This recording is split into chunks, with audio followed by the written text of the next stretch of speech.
Ito yung mga halimbawa ng mga tip and trick ng mga Pinoy. Balikbayan box hacks. Maglagay ng mga pangalan sa ilalim ng gamit sa balikbayan box para madaling matukoy ang laman. Diskarte sa traffic. Magdala ng sariling refillable water bottle para hindi kailangang bumili ng inumin sa biyahe at makatipid. Jeepney payment trick. Iabot ang bayad at sukli sa driver bago umupo para hindi ka mahirapan sa gitna ng biyahe. Emergency baon.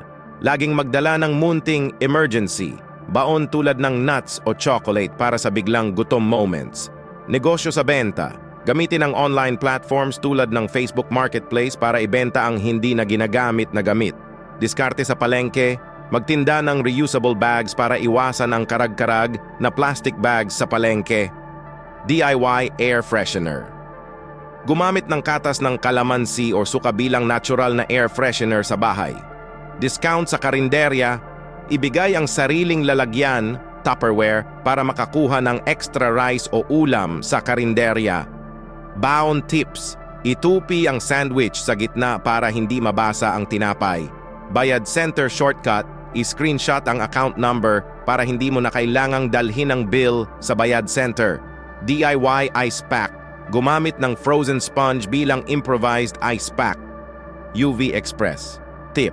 Umupo sa harap ng UV Express para mas mabilis makarating sa iyong destinasyon. Edukadong tawaran. Magtanong ng ano ang pinakamababa niyong mabibigay kapag nagtatanong sa tindahan o palengke. Taguan ng piso. Ilagay ang barya sa loob ng sapatos para may sukli agad kapag may mabilhan ng street food. Panlaban sa lamok. Magdala ng losyon o spray na may insect repellent, lalo na sa gabi. Emergency power bank. I-wrap ang sariling charger sa paligid ng card para mabilis itong makita sa bag. Sulit na baon. Magbaon ng homemade snacks tulad ng boiled peanuts o kamote para mas tipid. Diskarte sa laundry. Gumamit ng dishwashing liquid para matanggal ang mancha bago ilabas sa washing machine. Pag-iipon trick. Gumamit ng alkansya o malaking bote para sa mga sobrang barya. DIY travel pack. Maglagay ng shampoo o sabon sa maliliit na refillable bottles para laging handa sa biyahe. Emergency medicine. Kit. Lagyan ng maliit na lalagyan para sa gamot na pwedeng dalhin palagi. Pwede na ba? Itanong ang sarili bago bumili kung kailangan mo ba talaga ito. Diskarte sa karinderya. Kumain sa karinderya sa malapit na palengke para fresh ang ingredients. DIY pest repellent. Gamitin ang dahon ng bayabas sa aparador para iwas sa anay. Balikbayan shopping trick. Bilhin ang mga souvenir items. Bilog ang mundo. Magdala ng maliit na bilog na kahon para ilagay ang sukli o resibo at hindi magkalat sa bulsa. Laging handa. Magdala ng maliit na kit ng mga pangunahing kagamitan tulad ng plasters, gamot, at tahi para sa mga hindi inaasahang pangyayari. Puno ng kape.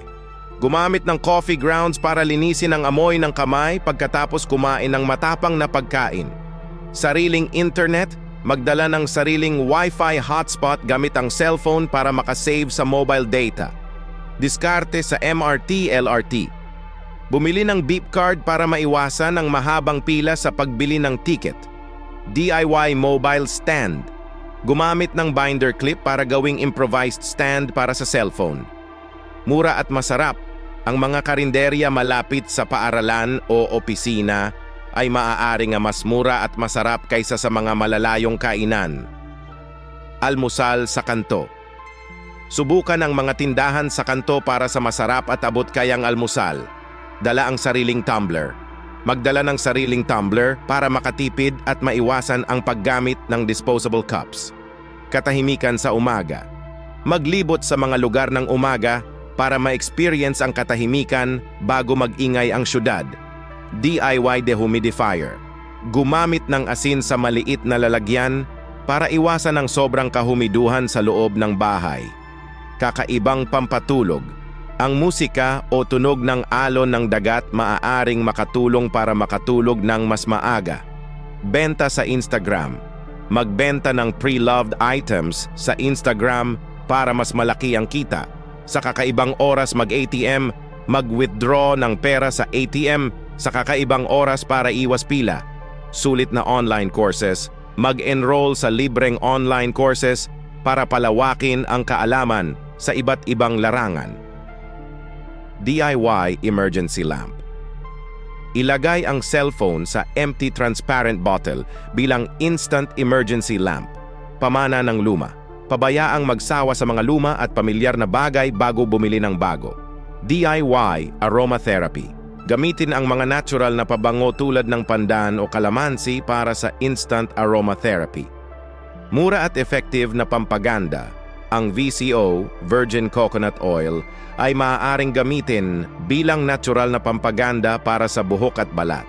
DIY shoe freshener. Ilagay ang tea bag sa sapatos para mabawasan ang amoy. Sulit na buffet. Subukan ang mga eat-all-you-can buffets sa tanghalian para mas mura. Sariling sining. Gumawa ng sariling sining o dekorasyon para sa bahay gamit ang mga recyclable materials. Gatas ng niebe. Gumamit ng yellow na gatas ng niebe para mabilis magtunaw sa inumin. DIY cable organizer. Gamitin ang mga binder clip yusin ang mga kable ng gadgets. Paglalarawan ng kayamanan ng kulturang Pinoy. Isang paglalakbay sa Pilipinas, ang Pilipinas, na madalas na tinatawag na perlas ng silangan, ay isang bansa na may kultural na mosaik na kasing mag-iba ng kanyang pambansang tanawin. Sa higit sa 7,000 isla, ipinagmamalaki ng Pilipinas ang buhay at kulay na tradisyon, wika at kaugalian na nagbubuo sa pagkakakilanlan ng mga Pilipino na masigasig na tinatawag na Pinoys. Sa pusod ng kultura ng mga Pinoy matatagpuan ang mainit na yakap ng pagkakamitla na kinakatawan ng katagang Tagalog na bahay kubo. Isang tradisyonal na awit na sumasagisag sa malambing na puso ng mga Pilipino. Saan man sa siksikang lungsod o malayong nayon, ang mainit na pagtanggap sa mga bisita ay nagbibigay daan upang ang mga bumibisita ay pakiramdam na sila'y bahagi ng pamilya, nagpapakita ng kahulugan ng tunay na pagkamahigpit ng mga Pilipino. Ang mga pista ay nagbibigay kulay sa kalendaryo ng Pilipinas. Bawat rehiyon ay may kanya-kanyang pista na nagtatampok ng kasaysayan, alamat at masigla nitong diwa. Mula sa karangalan ng Sinulog Festival sa Cebu hanggang sa makulay na Mascara Festival sa Bacolod, ang mga pagdiriwang na ito ay nagpapakita ng pagmamahal ng mga Pilipino sa buhay at sining ng pagdiriwang. Ang sikat na jeepney, isang alaala ng ikalawang digmaang pandaigdig, ay umusbong bilang simbolo ng likas na kahusayan at kasanayan ng mga Pilipino. Tinatampukan ng masigla at makukulay na disenyo, bawat jeepney ay isang naglalakihang obra ng sining na nagpapakita ng likas na yaman ng kreatibidad at kakayahan ng mga Pilipino. Ang kulinarya ng mga Pinoy ay isang masarap na halo-halo ng impluwensiyang lokal, Espanyol, Chino at Amerikano. Ang adobo, sinigang, lechon at halo-halo ay ilan lamang sa mga lutuing nagpapangiti sa mga panlasang panlasa. Ang pagkain ay naglalaro ng pangunahing papel sa kultura ng mga Pilipino, nagdadala ng mga pamilya at komunidad sa isang pagdiriwang ng lasa. Ang kaisipan ng bayanihan ay sumasagisag sa komunal na pagkakaisa at kooperatibong diwa ng mga Pilipino. Sa kasaysayan, ito ay tumutukoy sa tradisyong pagtulong ng mga mamamayan sa paglipat ng buong bahay ng kanilang kapwa. Ngayon, ang bayanihan ay sumasalamin sa diwa ng pagtutulungan para sa iisang layunin na nagbibigay diin sa kahalagahan ng ugnayan sa komunidad.